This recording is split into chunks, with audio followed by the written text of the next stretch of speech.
Hello, I'm Father Anthony Cekada.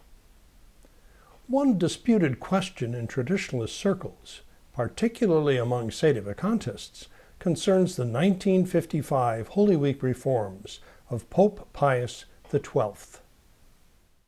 On one side are priests like myself, who maintain that these reforms paved the way for the 1969 New Order of Mass of Paul VI, and were the work of the same sneaky modernist cabal that concocted the post-Vatican II reforms. For these reasons, we don't believe that we're bound by them, so we use the pre-1955 Holy Week and Missal. On the other side are priests and laymen who say, "Whoa, Pius XII was a true pope. You can't ignore his liturgical laws. You're obliged to follow them no matter what. Otherwise, you're rejecting Pius XII's authority."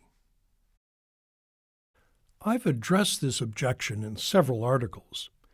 Liturgical laws that were objectively good and obligatory when they were promulgated, I've shown, are like any other ecclesiastical law. They can become harmful and cease to bind years later due to changed circumstances. This is a general principle all canonists recognize, because a human legislator, even a pope, cannot foresee all possible future situations. But some priests just keep rattling on about disobedience and pretend the principle doesn't exist, even though they in fact apply it to many laws themselves. All of them, for instance, will celebrate the traditional Mass outside sacred places, in rented rooms or private homes, on portable altar stones. But these practices clearly violate liturgical laws promulgated by the Council of Trent, Pope Benedict XIV, Pope Pius VII, and Pope St. Pius X. So, do I accuse them of rejecting laws promulgated by a legitimate pope, or acting in defiance of the orders of Trent, Benedict XIV, Pius VII, and Pius X? Not at all. These priests recognize that slavishly following these laws in the post-Vatican II wasteland would not only create grave inconveniences, but also harm, if not render impossible, large parts of their apostolate. Thus they acknowledge the general principle that I merely apply to the Holy Week reforms. So come on, fathers, give me a break. But that said, one St. Patrick's Day, I was mulling over my Pius XII Holy Week file, and I wondered aloud, what would Pope Pius XII tell me to do? He was the legislator, after all. I wish I could go back, present him with the evidence, and ask him if I'd still be bound by it all. Well, sure enough, it being St. Paddy's Day, a contingent of leprechauns bearing green cupcakes and a time travel pistol arrived at my office door to grant my wish. "We've heard your reverence would like to take his case to the angelic pastor himself," one of them said, as they presented the cupcakes.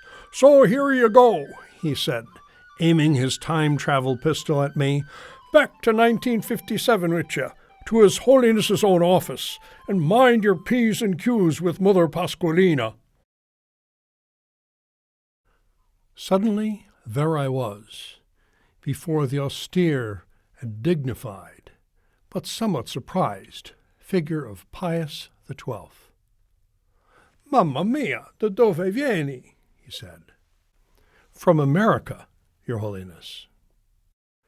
Ever the suave diplomat, the pontiff maintained his composure, even after I explained I'd arrived from the year 2018 by time machine. "Another American gadget," he opined. "But since Cardinal Spellman will be arriving for his St. Patrick's Day visit in a few minutes, we can practice our English with you. I'm most grateful. Could I then ask Your Holiness a few questions about the Holy Week reforms you just promulgated in 1955? It seems that they eventually led to a few problems in the liturgy that Your Holiness didn't foresee, such as, well, the men who worked on them had a secret agenda. It's all in my file here. As the years went by, they used your reforms to justify more and more radical changes in the Mass. 15 years later, by 1969, Latin was abolished, altars were replaced with bare tables, tabernacles were removed from the sanctuary, transubstantiation was no longer mentioned, women served as lectors. Impossible. Our successor, His Eminence Cardinal Siri, would never have permitted it. Actually, your successor was Roncalli, but he had modernist written on his Holy Office file. Even worse, Your Holiness, he called a council, and he let the theologians you condemned in Humani Generis write its decrees. Disaster. But surely, at least the experts who were in charge of my Holy Week reforms were solid men. Like that smart young Vincentian, what's his name, Father Bugnini. Alas, Your Holiness, in 1975, Bugnini was unmasked as a Mason. This explains why he wrote that the process of liturgical change during your reign would, quote, require the enlightened collaboration of all the active forces, unquote. È vero? Masone? Well, then the brilliant Father Jungmann. We have his book right here on our desk. He was part of the conspiracy, too. Here are notes from a secret meeting in 1948 when Father Jungmann offered what he called his heart's dream for future changes in the Mass. The vernacular, reducing genuflections, de-emphasizing the consecration, changing the offertory, shortening the canon, eliminating some saints from the canon. All behind closed doors? But even when we were sick, we had the help of our staff when we approved the reforms. Our confessor, Father Bea, was another scholar. If you take a look at Bugnini's memoirs here, Your Holiness, you will see how Bugnini boasts that Father Bea was a fellow conspirator who helped get your approval during your illness. And Bea did even worse later. Working with Rabbi Heschel and the B'nai B'rith Lodge, he got Roncalli's council to declare that the Jews had no guilt for the death of Christ. Ma no. Well, Monsignor Montini also urged us to approve the reforms. Bugnini also named him as part of the conspiracy. Well, we did have some worries about Montini. They were more than justified, Your Holiness. If you look at this photo, he became a Lutheran and celebrated the Lord's Supper. I knew it! No, even worse. The 1963 conclave elected him pope to succeed Roncalli. These pictures show what he changed the Mass to in 1969, aided by the Mason Bugnini and a whole modernist cabal, and even this group of Protestants. He also permitted lay people to receive communion in the hand. And here's what papal Lomas looks like in the Vatican in 2018. Orribile. But what do the later sacrileges of Montini have to do with our Holy Week reforms?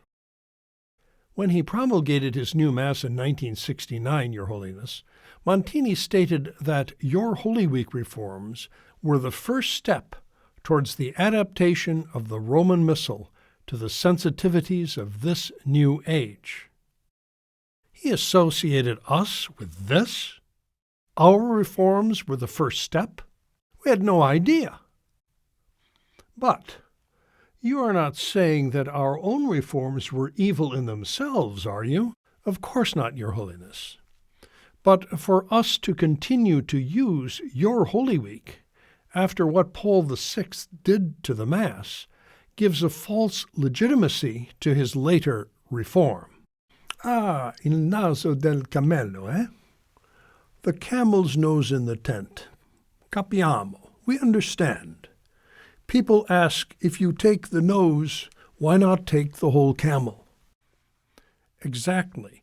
But since Your Holiness was the legislator for the Holy Week reforms, I would like to ask whether, knowing all this, you would say that 50 years later, we would still be legally bound to follow the changes and give credence to the sacrilege that was the conspirators' goal?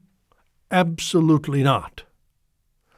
But if you have read Maroto, Coronata, or Cocci's canon law manuals, you would already know about the principles of epikeia and cessation of law, so you wouldn't need an American time travel machine to come back and ask us about it. True enough, Your Holiness, but some people wouldn't even take Cardinal Cicognani's word for it.